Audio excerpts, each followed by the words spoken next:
நடிகர் ரஜினிகாந்தோட கூலி திரைப்படம் சென்சார்ல ஏ சர்டிபிகேட் வாங்கியிருக்கிறதா ஒரு நியூ போஸ்டோட அனௌன்ஸ் பண்ணியிருக்காங்க. இது உண்மையாவே ஒரு ஷாக்கான நியூஸ் தான். ஏன்னா கடந்த 10 வருஷத்துல நடிகர் ரஜினியோட எந்த படமும் ஏ சர்டிபிகேட்டே வாங்கல. இந்த படத்துல வைலன்ஸ் அதிகமா இருக்க காரணத்தினால இந்த படத்துக்கு ஏ சர்டிபிகேட் கொடுத்திருக்காங்க. கிட்டத்தட்ட ஒரு 3 ஜெனரேஷனா ரஜினி அவரோட நேமை தமிழ் சினிமால ஹை பொசிஷன்ல வச்சிருக்கிறதுக்கான ரீசன் ஒரு பக்கம் ஃபேன்ஸா இருந்தாலும் இன்னொரு பக்கம் ஃபேமிலி ஆடியன்ஸ் ரஜினி மூவிக்கு அதிகமாக வந்து சப்போர்ட் பண்றதுனால தான்.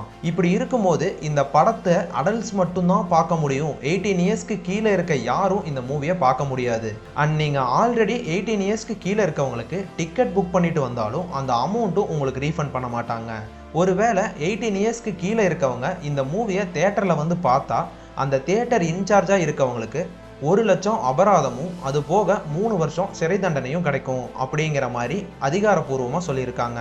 அப்புறம் இன்னொரு முக்கியமான விஷயம் என்னன்னா, இது வரைக்கும் இந்தியன் சினிமாவில் ஏ சர்டிஃபிகேட் வாங்கி பாக்ஸ் ஆஃபீஸ் கலெக்ஷனில் டாப்பில் இருக்க ஒரு 2 மூவி என்னன்னா, ஃபர்ஸ்ட் அனிமல் மூவி. இந்த மூவி வேர்ல்டு வைடில் 900 கோடிக்கும் அதிகமாக வசூல் பண்ணியிருக்கு.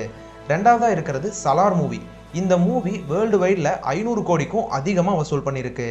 இப்போ கூலி படம் சலார் படத்தை விட அதிகமாக வசூல் பண்ண நிறைய வாய்ப்பு இருக்கு. ஆனால் அனிமல் படத்தோட வசூலை தாண்டுமா அப்படிங்கிறத பொறுத்திருந்து தான் பார்க்கணும். இந்த மாதிரியான ட்ரெண்டிங் நியூஸை தெரிஞ்சுக்க நம்ம சேனலை சப்ஸ்கிரைப் பண்ணிக்கோங்க.